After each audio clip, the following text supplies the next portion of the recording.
You're tuned into echoes of betrayal, and honestly, the shock still reverberates.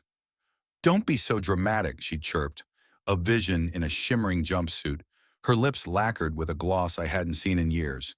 It's just a dinner. I couldn't respond immediately. My gaze was anchored to her stilettos, silver, needle-thin. The kind she always claimed were torturous to wear. The kind that weren't for comfort, they were a declaration. She reached for her scent, not the familiar everyday bottle on her dresser, but the delicate flacon reserved only for our anniversaries. Two spritzes, a little laugh when I coughed, then a slow, deliberate smirk. You'll survive, Cedric. Perhaps you should ring your little audio diary club and vent instead of pouting. That hit me like a physical blow. She wasn't wrong. Lately, I'd been recording fragmented thoughts, not full podcasts, just raw voice memos whispered into the quiet dark, wondering aloud who the woman sleeping beside me truly was. But she couldn't know that, or so I believed. My mouth opened, then closed. I didn't want a scene, didn't want tears, so I opted for the stark truth, a 7-word question that hung in the air. Does he know you're married to me? And just like that, the world seemed to hold its breath. Have you ever seen someone's entire composure falter, as if their very essence disconnects, trying to process a fatal error? That was Lenora. Her eyes didn't blink, her throat didn't work. She stood frozen, wrist half raised, the precious perfume bottle still clutched in her hand. Then with a sudden lack of grace, she dropped it onto the vanity, not slowly, not gently, as if she'd forgotten how to hold anything. I braced myself for an outburst, a shout, a dismissive laugh, an excuse about wine, stress, or even a full moon. But none of it came. Just 3 chilling words. Cedric, not now. In that precise moment, a cold certainty settled within me. This wasn't a first date. It wasn't even a third. This was the instant the illusion shattered. And I began to question how long I'd merely been a footnote in my own life story. So I did what any man, utterly gutted and feeling his spine turn to jelly, might do. I followed her to the front door, not to plead, not to rage, but to utter a name I never imagined asking my own wife about. Is his name Declan? Her evening clutch slipped from her fingers, hitting the hardwood, and everything that followed spiraled into a nightmare far beyond anything I could have conceived. The sound of her purse hitting the floor was oddly muted, a soft thud that swallowed every other noise. Keys, a high-end lip balm, a half-eaten protein bar. They tumbled across the polished entryway like pieces of a broken confession. She didn't meet my gaze. She crouched swiftly, fumbling, attempting to scoop everything back into the bag as if the mess hadn't happened. I didn't move to assist. I just stood, watching her fingers tremble as she stuffed the contents inside, as if she could pack away the uncomfortable truth with them. Cedric, she mumbled, not with anger, but with an irritated sigh, as if I'd rudely interrupted a performance she wasn't ready to pause. So, it is Declan? I pressed again, my voice barely a whisper this time. My throat was impossibly dry. I had no idea why that name had sprung to mind. It had just slipped out as if my subconscious, under immense pressure, had finally let it pop. Perhaps it was the way she'd talked about her boss recently, or the way her phone consistently lit up with his emails, even on weekends. She zipped her purse slowly. "Don't do this now," she hissed, her voice unnaturally low, as if keeping the volume down might shrink the repercussions with it. But she never denied it. Not once. I followed her to the car. I know. A move born of weakness. But I couldn't help myself. Something visceral inside me craved answers, even if they promised unbearable pain. She unlocked the vehicle and began to slide into the driver's seat. "Just tell me one thing," I managed to say.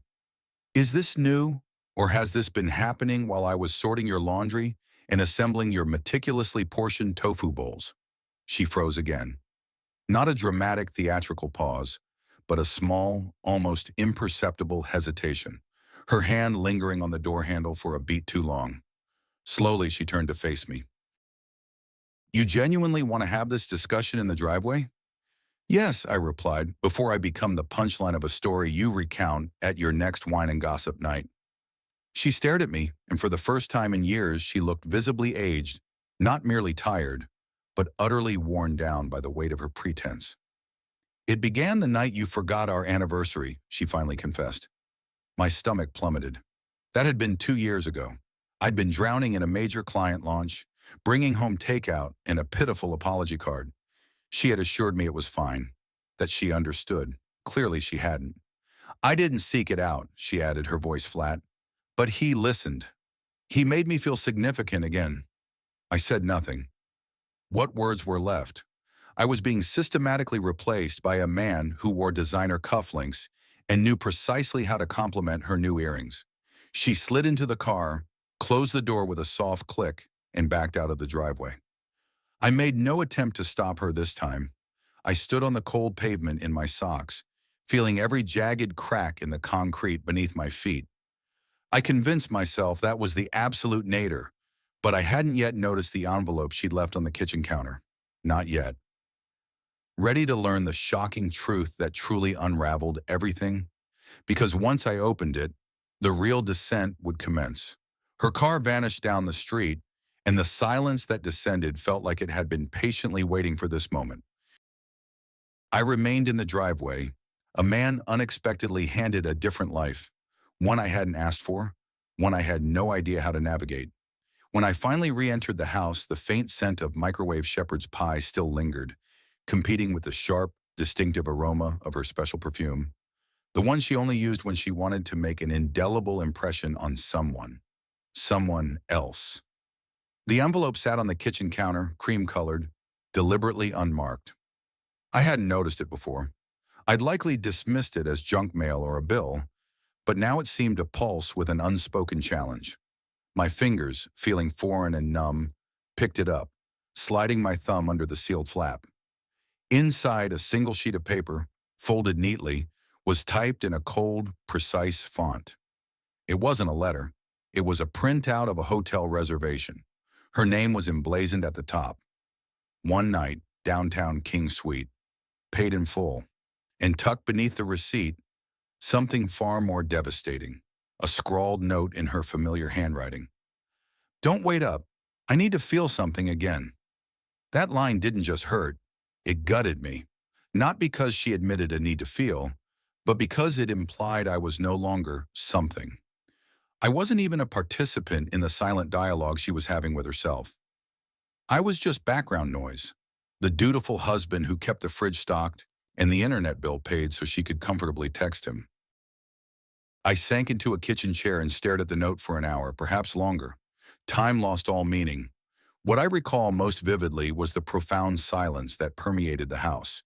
Not a peaceful quiet, but an abandoned stillness. The kind you notice only in empty structures or after a storm has ravaged a place once brimming with life.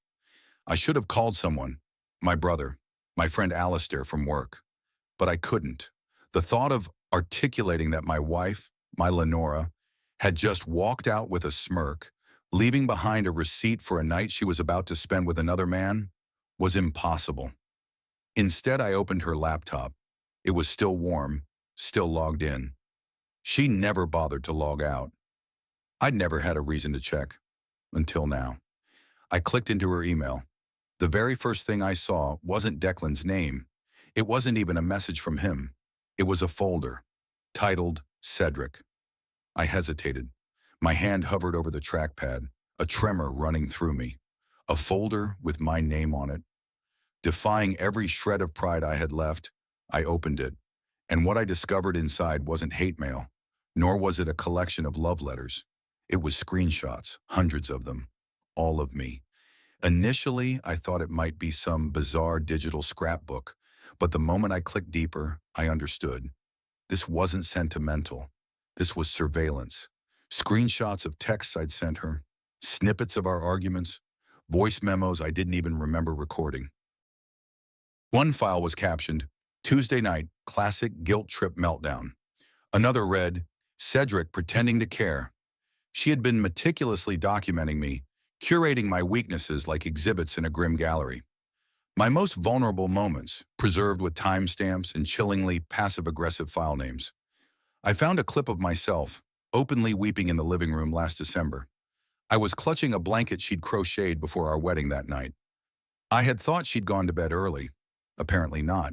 She'd been recording from the hallway. I felt physically ill, a wave of nausea washing over me, as if I'd swallowed gravel. Why? Why would someone do this? Why construct a digital museum of my emotional breakdowns? What was she saving them for?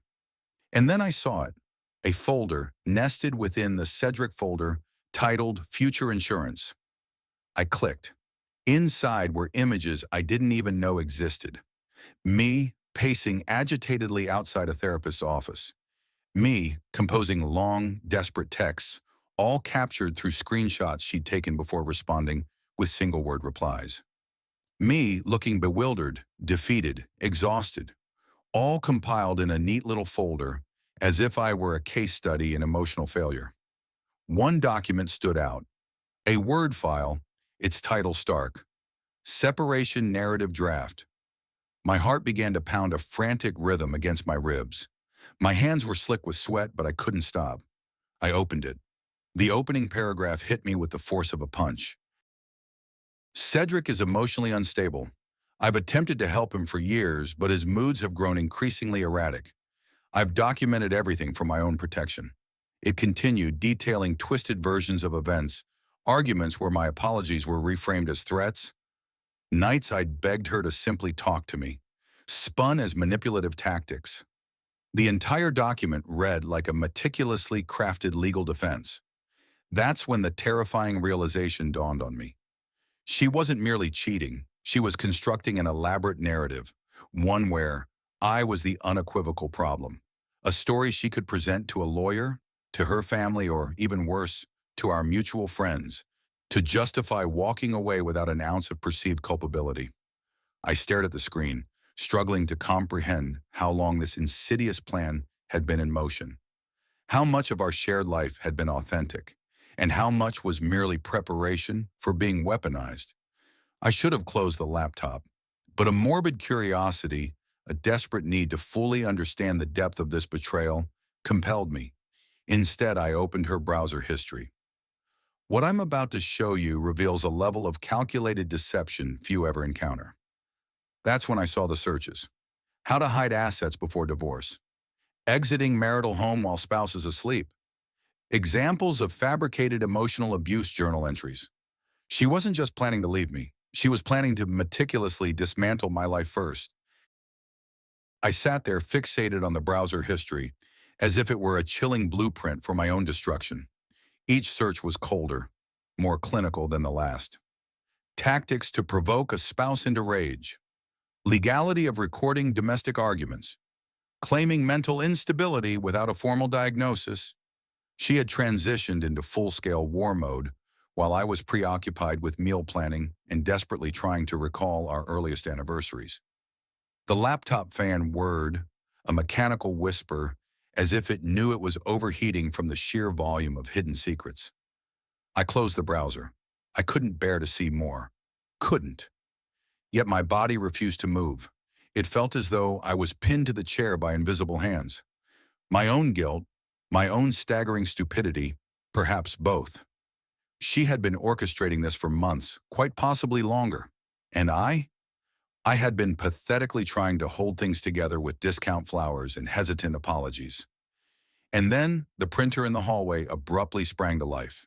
It buzzed, whirred, and began feeding paper, all on its own, like something from a psychological thriller. I had completely forgotten we were still connected to CloudPrint. I pushed myself up slowly, walked down the hall, and pulled the freshly printed page from the tray. It was a legal draft, not a finalized document, merely a list of bullet points. Cedric exhibits signs of chronic paranoia. Cedric is emotionally reactive. Refer to attached video evidence. Cedric has cultivated a hostile domestic environment. A harsh, humorless laugh escaped my lips. It wasn't the sound of amusement. It was the sound of a man coming irrevocably undone. This wasn't a mere breakup. This was an erasure. She wasn't trying to walk away clean. She was striving to ensure I wouldn't even be standing when the dust finally settled. I returned to the kitchen and stared at her wedding ring, still sitting precisely where she'd left it, gleaming under the overhead light, as if nothing had fundamentally changed. But everything had. The next few hours blurred into a frantic haze. I paced.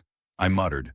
I systematically deleted her files, every single one, folder after folder, dragged to the trash, empty trash, gone. If she was intent on fabricating my identity, she wouldn't get to keep her meticulously constructed, fraudulent evidence. But the act brought no solace.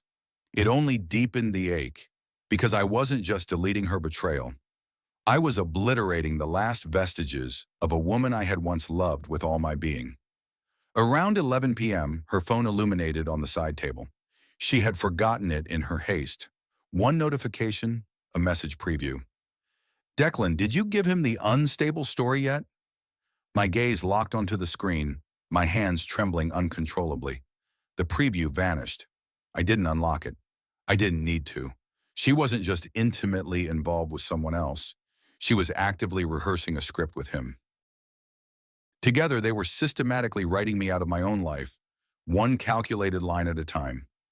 I stood there in the dimly lit hallway, staring at her phone as if it had just whispered my eulogy. Declan's message echoed relentlessly in my mind. Did you give him the unstable story yet?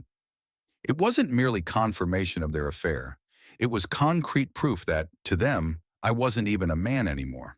I was a setup, a problem to be framed, meticulously written off, and then conveniently disposed of. I didn't unlock the phone immediately. I could have. Her passcode hadn't changed in years. Still our wedding date. That singular detail almost made me laugh in bitter irony. She'd changed everything else, but not that. Perhaps because she genuinely believed I would never snoop. Not until tonight. And even now I hesitated. I had already witnessed enough to scar me for life. Her browser history had peeled back one layer. The laptop folder had ripped the very skin off. But this phone, this was her bloodstream. The raw, unfiltered truth. Finally, I opened it. The texts weren't just cold. They were chillingly rehearsed. Lenora and Declan had engaged in entire back-and-forth exchanges, meticulously planning which words to deploy against me. If he starts crying, just say you feel unsafe. If he begs, maintain silence. Silence will push him further down the spiral. You can always claim you've been journaling his episodes. Tony Pisharincham. They were making me sound like some deranged sitcom character, unraveling dramatically before a live audience.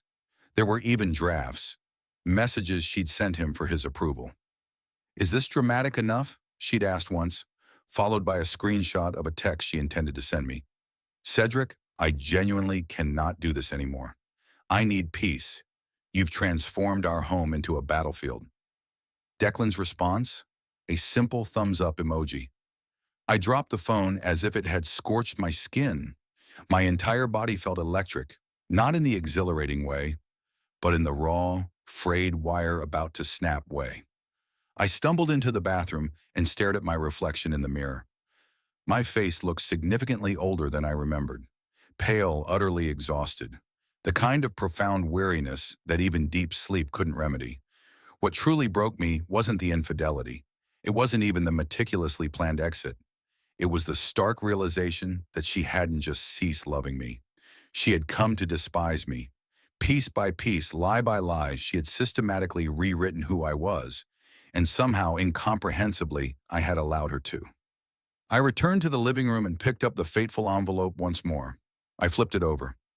That's when I noticed something I'd completely missed before, a second, smaller slip of paper wedged deep into the corner. This one wasn't typed. It was handwritten and starkly addressed to Declan. I held the slip of paper in my hand as if it were radioactive. It was folded twice, tightly, with her familiar, looping cursive scrolled across the outside. Declan, that's all it said. No heart, no intimate nickname, no cute inside joke. Just his name, like a label on a storage box. I stared at it for what felt like an eternity before finally unfolding it.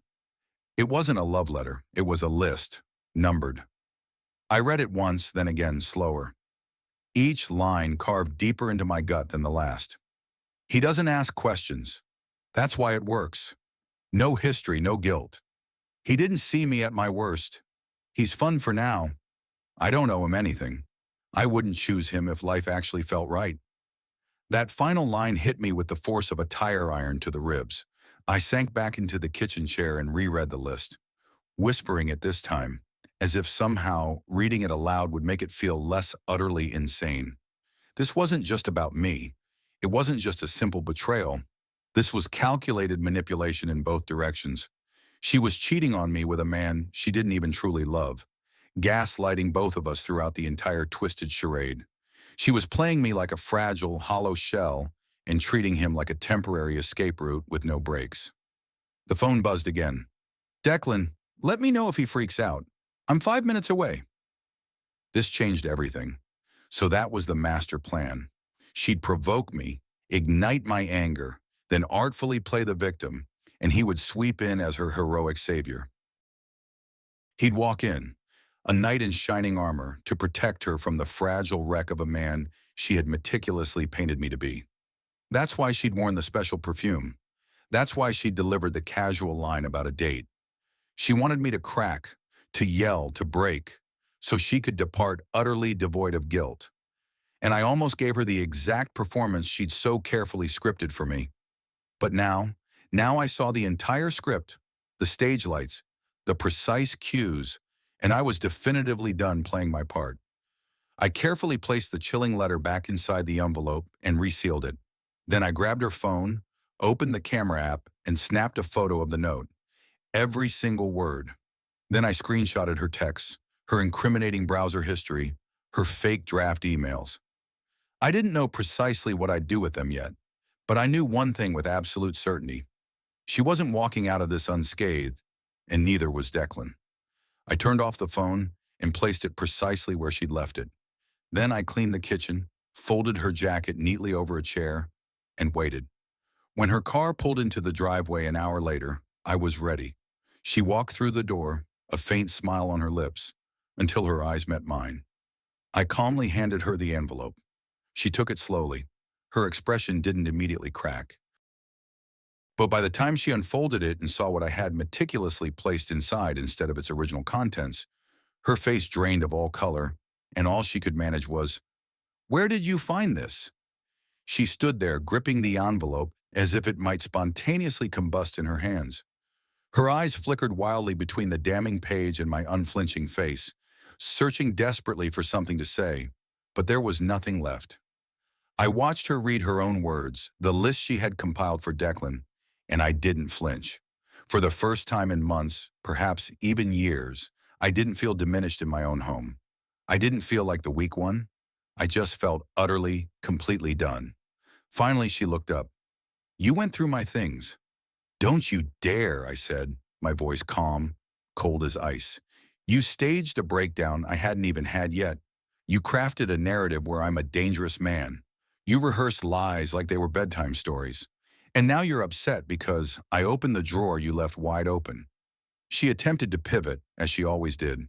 "Cedric, we can still talk about this. You're being reactive." "No," I stated for once, with absolute conviction. "I'm being deliberate." I slid her phone across the counter.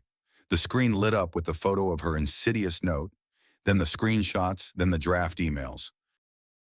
"I've forwarded everything to myself and to someone else, just in case you decide to get cute with your little unstable storyline."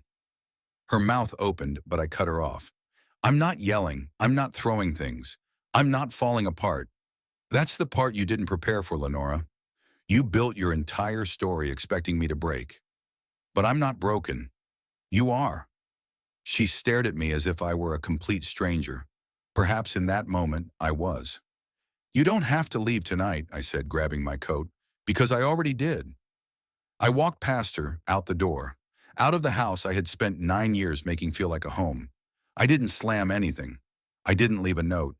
I left the silence behind, and somehow that felt louder than anything I could have possibly said. A week later, the divorce papers were signed, peacefully, cleanly. devoid of any dramatic courtroom theatrics.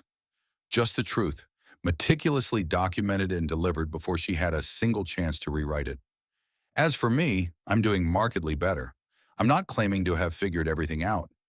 I still wake up sometimes wondering if I missed crucial signs I should have caught sooner, but I've undeniably started living again. No longer walking on eggshells. And strangely, I've started recording those voice notes again. Not to spiral, but to remember firmly and clearly who I am.